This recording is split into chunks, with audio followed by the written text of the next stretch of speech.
Rachel, so what did you want to show me?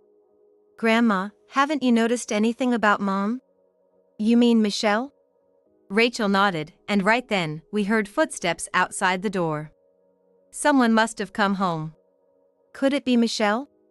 Rachel grabbed my hand before I could react and hurriedly moved us to another room, forcibly shoving me into the closet. Rachel? What's going on? Keep your voice down. I don't have time to explain, but you'll understand everything if you stay here. I had no idea what she was talking about. The only thing I knew was that the closet I was now in was located in Rachel's room. A few dozen seconds after the closet door closed on me, someone entered the room. And then I witnessed something unbelievable. I never would have thought Michelle was doing something like that. My name is Sarah, a 62-year-old housewife. I live a peaceful life with my husband Kevin, who retired last year. How about we book a hotel for a short trip next week? Oh, that sounds lovely. Kevin was terribly busy back when he was still working, so now that he's retired, I'm happy we can spend this tranquil time together. I'd like to continue living out my days peacefully like this, but there's one person who keeps bringing various troubles to our doorstep. And that would be our eldest son Tony's wife, Michelle, who lives in the same city. Hey, Sarah! A loud, high-pitched voice came from the entrance. I almost furrowed my brow, but stopped myself by pressing on the spot between my eyebrows. Raising my voice a little, I responded to the earlier call. I'm in the living room. What is it? Come here for a sec. I'm in big trouble. I let out a small sigh, grabbed my usual going out bag like always, and headed to the entrance. When I stepped outside, I saw the familiar white car parked there with Michelle in the driver's seat, waving at me. Michelle is a bright and very friendly young lady. However, she has a bit of a tendency to rely too much on others. The fact that she showed up today like this means she probably wants to ask me for something. Thinking about it made me feel heavy. Come on! Sarah, hurry up and get in! We can't waste time! Yes, I'm coming. At Michelle's urging, I got into the passenger seat. So? Who's coming over today? My friend. They're coming at night, so please, I need your help until then. She says it so easily without considering how others feel. Tony and Michelle got married 16 years ago. It was a shotgun wedding, so to speak. At the time, the eldest son and his wife were both only 22 years old. Tony had just graduated college and started working, and Michelle couldn't even do basic household chores. Cooking? Laundry? My grandma always did everything for me, so I don't really know how. Michelle laughed gleefully. Apparently, Michelle's parents had already passed away, and she was raised preciously by her grandparents. Her grandparents couldn't scold their cute granddaughter and spoiled her rotten. Even though she's been an adult for a while, Michelle couldn't do a single thing around the house. A student might be able to get by without doing chores. But it's not acceptable for someone who's currently pregnant and about to become a mother. Feeling sorry for her, I volunteered to help out my eldest son and his wife in any way I could during Michelle's pregnancy. That said, I thought family might feel less reserved about it, so I first reached out to Michelle's grandparents. But they readily threw in the towel, saying, "We're too old now and our bodies can't handle it." If they were going to give up partway, I wish they had taught her more things while raising her. That's what I thought, but it was too late to do anything about it now. I started by gauging Michelle's reactions and slowly teaching her how to do household tasks. These days there are a lot of convenient appliances available, and I naively thought she would surely be fine if she utilized those. However, after only a few days, Michelle started clearly showing a fed-up expression. And then, she began voicing small complaints. Hey, aren't men and women equal these days? Isn't it weird that I have to do the housework? Huh? Maybe in your days, it was normal for women to do it, but that was like decades ago, right? I felt put off about being treated like an old person, but I'm sure Michelle didn't mean any harm. I held myself back, chose my words carefully, and opened my mouth. That's true. I also think that men should pitch in with housework and childcare too. Exactly. Michelle's face lit up. In our household, I was a full-time housewife and my husband was the sole breadwinner, with a complete division of roles. Just as she said, those were the times. Compared to that, there are more dual-income households these days, and it's not uncommon for men to do housework. But you know what? I looked straight at Michelle's face. Once you're married, spouses should support each other through life. Tony is working to earn money for the family. That's why I want you to help Tony by doing the housework, Michelle. I've been gradually teaching Tony household chores since long ago too. So he should be able to handle the basics at least. However, I don't think Tony, who leaves the house early in the morning for work and comes home exhausted at night, can manage all the housework. I just wanted Michelle to support him there to the extent that it wasn't too much strain on her body. That was my only wish. But unfortunately, it seems my feelings didn't get through to Michelle. Well, every household is different in their own way. She has a way with words. Michelle decided to do things her way. I don't mind that in itself. However, the brunt of it was directed at our home. I've got plenty of clothes, so I don't need to do laundry. I can just wear whatever's lying around. A week after she said that, I got a message from Tony saying, I don't have any dress shirts to wear to work. Why didn't he do laundry until it got to this point? If Michelle doesn't do it, Tony has no choice but to. I thought about scolding Tony, but I couldn't say anything when I saw my son looking haggard from desperately working. Cleaning only needs to be done once in a while. 2 weeks after she said that, this time Michelle called me in tears, saying, there are bugs. Of course bugs would appear if you neglect cleaning. In the end, I got used to help requests coming in frequently like that. Even after our granddaughter Rachel was born, that didn't change, and I continued regularly taking care of them. I firmly refused at times, thinking it wasn't good for my oldest son's family, but in the end, Rachel and Tony were the ones who suffered. After Rachel got older, she took on some of the housework, but with her busy club activities and part-time job, it'd be too much to push all the chores onto her. Somehow or other, I couldn't abandon them and things dragged on. Furthermore, a few years later after Tony got transferred for work alone, I felt Michelle started relying on us even more. I knew I was being used, but since Tony was away for work, I thought Michelle might be feeling lonely and couldn't strongly refuse. Come on in, please. Pardon the intrusion. I arrived at the house I had visited a few weeks ago and followed Michelle inside. Last time, the sink was full of dirty dishes and laundry was piled up like a mountain. I wonder how it is this time. I opened the front door with anticipation and was a bit surprised. Unexpectedly, it was quite tidy. She came asking for help, so I fully expected it to be much messier. Looks like we can clean this up in no time. As I surveyed the whole place and rolled up my sleeves, Michelle nodded, right? But actually, the main thing today is cooking. Huh? Cooking? Remember I told you my friend is coming over tonight? That friend said they want to have dinner here too. Inviting yourself over to someone's house and even asking for dinner seems a bit presumptuous of this friend. That aside, I'm curious what Michelle, who doesn't really like cooking, plans to make. As I was thinking that, Michelle said matter-of-factly, you're good at cooking, aren't you?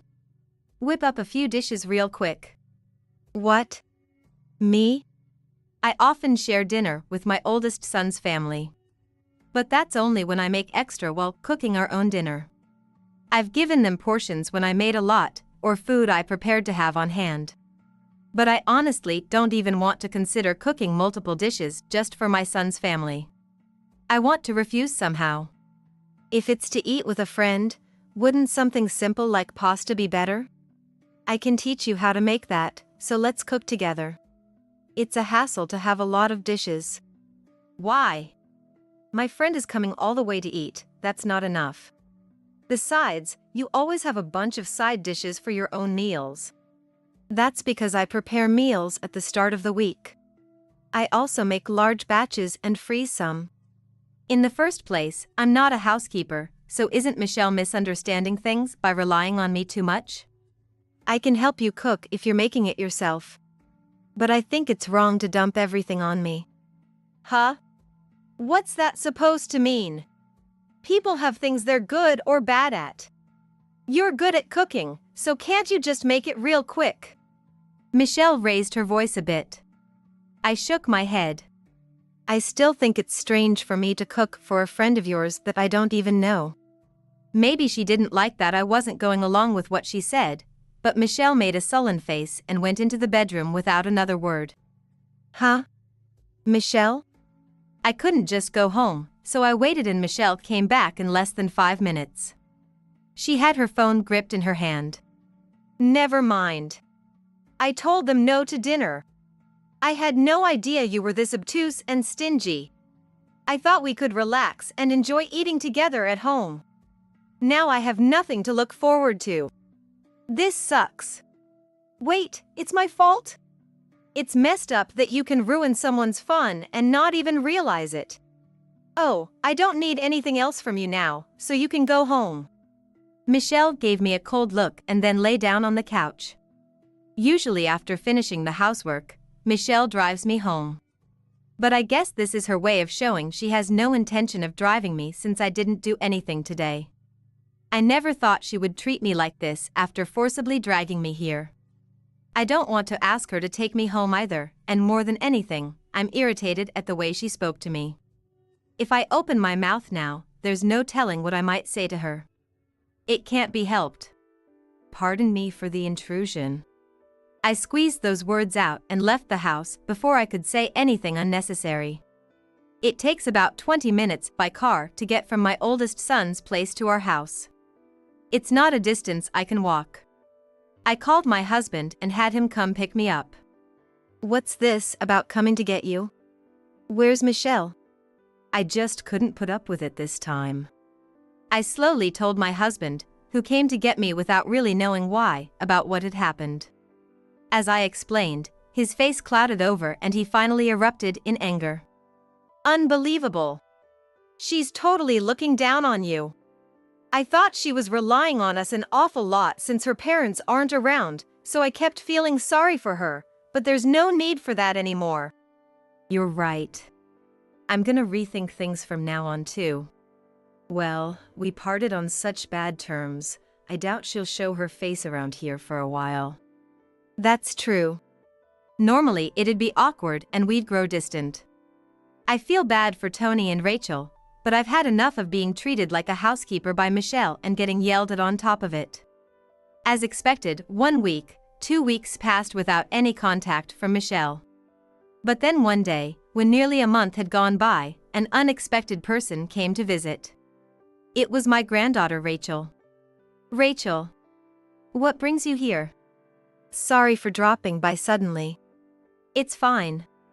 I'm happy to see you. Rachel is currently a 16-year-old high school student. Up until elementary school, she was constantly left in our care and often stayed over on weekends. After starting middle school, she gradually stopped coming by, until we only saw her around New Year's and summer break. My husband lamented how lonely it was, and of course I felt lonely too. But come to think of it, I believe Tony also started prioritizing hanging out with friends around that age. If so, then isn't the fact that she stopped coming to our house actually proof that she's growing up in a healthy way? My husband and I decided to accept it, telling ourselves that. That said, if I'm being honest, I wanted to see Rachel more. So we were delighted to see her for the first time in a while. However, in contrast, Rachel's expression was gloomy. She used to smile a lot more. Rachel, did something happen? Grandma. Rachel hesitated for a while. She seemed to be conflicted about whether to tell us or not. Rachel, I don't know what happened, but we're on your side no matter what. That's right. Rachel's gaze wavered as she stared at me, nodding in agreement. Then she muttered, I want you to come with me without asking questions. At Rachel's request, my husband ended up taking out the car. Neither of us were fully convinced about where we were going. So, where should I head? Our house. Huh?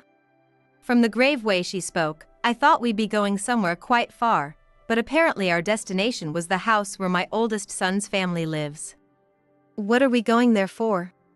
Anyway, there's something I want you to see. Compared to us who were relieved upon learning our destination, Rachel's expression remained dark.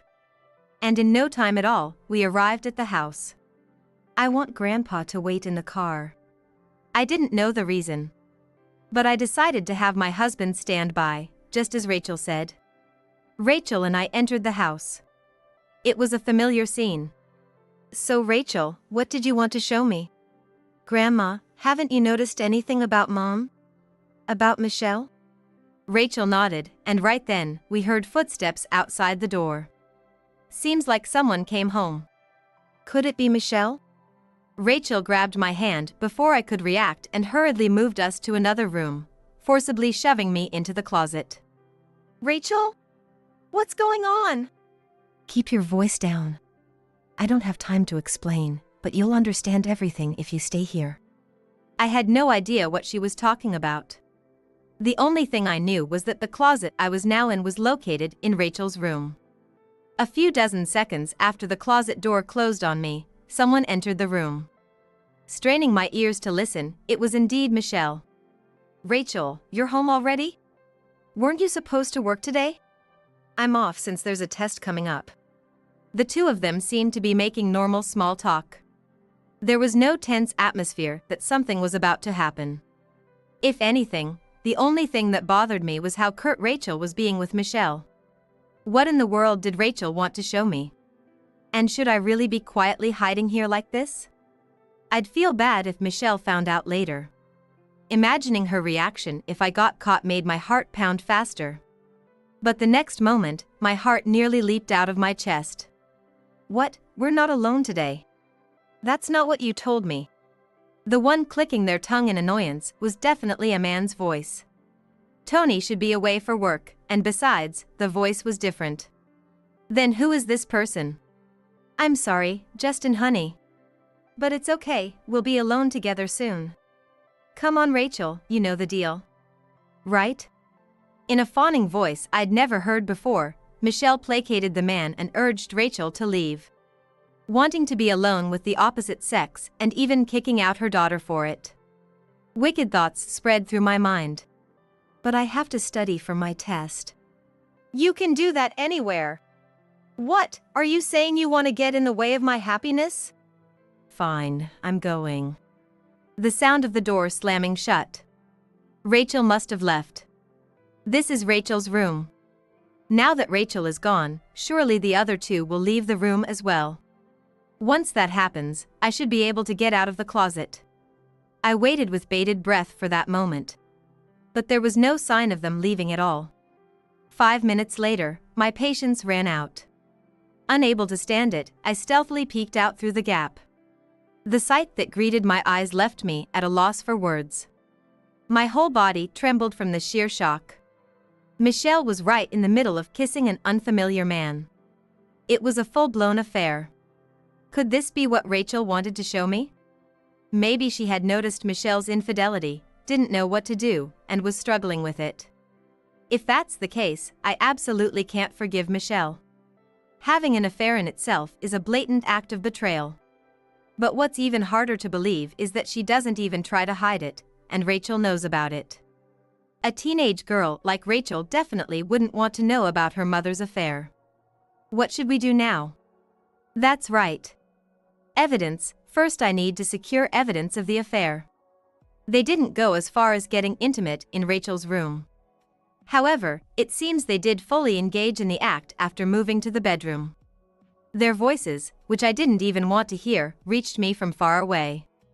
It's helpful for gathering evidence, but just listening makes me nauseous. And then, in less than an hour, the two of them left the house together. A few minutes later, Rachel returned with an apologetic look on her face. Grandma, I'm sorry for forcing you to see something like that. No, let's talk about what to do from here on out. How much has this child been worrying? Thinking about Rachel's feelings makes my heart feel like it's being torn apart. It's okay, it's gonna be all right. Grandma, what should I have done? It's okay. Leave everything to Grandma. Hugging Rachel's shoulders as she looked like she might cry at any moment, I headed to the car where my husband was waiting. 1 week later, that voice echoed in our home again. Sarah? Hey, I know you're there. It's been a while since she summoned me like this. I deliberately kept ignoring it. Then, unable to wait any longer, Michelle barged into our house without even waiting for us to respond. Hey! If you're there, at least answer me. What? Don't tell me you're still holding a grudge about me getting mad at you the other day? As soon as our eyes met, she glared at me suspiciously. Getting mad at me? When I tilted my head and answered, Michelle seemed even more irritated. Don't play dumb. That's gotta be it. You're so annoyingly persistent. If you're gonna make a big deal out of something that happened a while ago, you won't be able to get along with anyone. In response to her raising her voice, I smiled at her. I think there's some misunderstanding, but that's not it. I just didn't want to talk to you. What? When I said that as if provoking her, Michelle's voice got even lower. Undaunted, I retorted firmly. I'm saying I don't want to talk to a woman who abandons housework and childcare to be all over her affair partner. Affair? The moment the word affair came out, Michelle clearly started panicking. Her mouth flapped open and closed, and her eyes darted around in confusion. What nonsense are you spouting? Sure, I've never been good at housework, but that can't be helped. And an affair, no way. Oh, but I have evidence, you know? Wanna see? When I held up the file beside me, Michelle's eyes followed it, but she shook her head. Ignoring that, I pulled out a photo from inside and held it out in front of Michelle. Justin. 28 years old. The son of a construction company CEO, right? You snooped on your own? That's an invasion of privacy. I can't believe this. I can't believe you're shamelessly having an affair while being married. Michelle glared at me intently, but then suddenly laughed through her nose. She let out a long sigh, crossed her arms in front of her chest, and turned back to face me. Well, if you know that much already, guess I have no choice. That's right, I've met up with him many times. But can you stop calling it an affair? If it's not an affair, then what is it? Seems like you've met up quite a few times. Based on the photos, you two looked pretty intimate. They're all reliable information I received in reports from a private investigator. I heard they gathered plenty of evidence in just a few days because Michelle was meeting her affair partner so blatantly. As I waited to see how Michelle would make excuses for that, she said something unexpected. It's not an affair, it's the real deal. Michelle had a look on her face like she was declaring victory. After dropping that bombshell, she started talking on her own as if throwing caution to the wind. We just met too late. If I had met Justin first, I never would have married Tony. What did you say? I mean, if I marry Justin, I won't have to do any housework, right? Apparently, they have maids at home. Isn't that amazing? After all, he's the son of a CEO. I slowly asked Michelle, whose eyes were sparkling. So you're saying marrying Tony was a mistake? Well, I feel bad for Tony, but Justin is above him as a person and as a man. We've talked about how we want to get divorced and be together soon. So you have no lingering feelings for Tony then? Michelle nodded, of course not. Hearing those words, I pulled out a new form from the file. It was a paper. Divorce papers. If you have no lingering feelings for Tony, would you mind filling this out? Michelle hesitated for a moment but quickly took it from me and filled out the divorce papers. Then, I'll give this to Tony. Thanks. Now I can marry Justin with no reservations. My dream celebrity life is within reach. Michelle was over the moon. She must be so excited for her post-divorce life remarrying her affair partner that she can't contain herself. Michelle, you must really love him, huh? You bet. I see. Otherwise you wouldn't even consider marrying an unemployed man. Michelle froze. Unemployed? Yes. Don't tell me you didn't know? I didn't know, but that's fine. He has money, so that doesn't matter. As long as we have love. She says that well for someone with a trembling voice. That's right, as long as you have love, you'll be fine. Even if he's a problematic child cast out by his parents, you'll follow him anywhere, won't you? Wait a minute. Who have you been talking about? Your beloved Justin Tahara, of course. He caused problems when he was a student and has been cut off by his parents ever since, right? The color drained from Michelle's face. Problems? Cut off? I haven't heard anything about that. Apparently, Justin Tahara was a well-known problem child in the neighboring city. They say he's been taken in by the police many times. His parents, the CEO of a construction company, did everything they could, but he never had a change of heart. So as soon as he became an adult, they cut him off. No way! Then even if Justin and I get married? He has nothing to do with the company, so you'll probably struggle financially. This can't be! Michelle crumpled to the floor.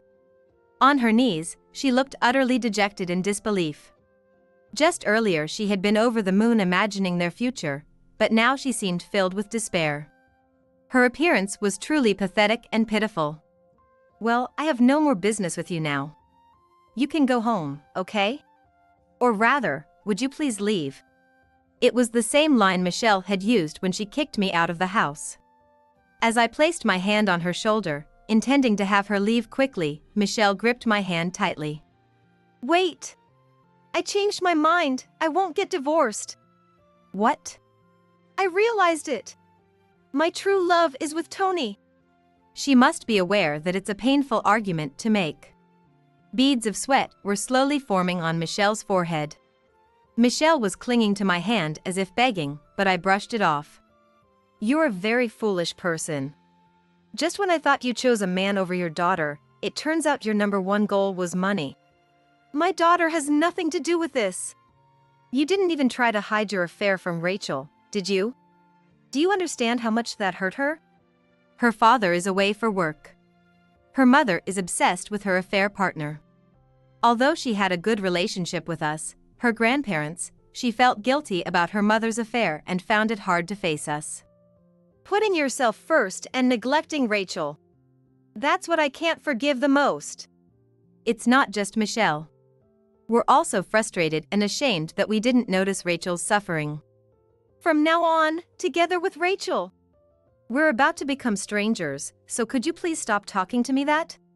But if you abandon me here, how am I supposed to make a living? Michelle looked up at me with tears streaming down her face. I don't know if those tears are fake or real, but it doesn't matter either way. I don't give a damn what happens to you. You're a full-grown adult, aren't you? Go talk it out with Tony. Well, he sounded furious on the phone, so I think I know the result already. No! Wait! I pushed the sobbing Michelle out of the house. I found out later that Michelle had been brazenly bringing her affair partner home. Seems like on that day she asked me to make dinner, she was actually expecting her affair partner, not a friend. I've heard affairs are common during work transfers, but I never thought she'd be this shameless about it. I felt terrible for Rachel.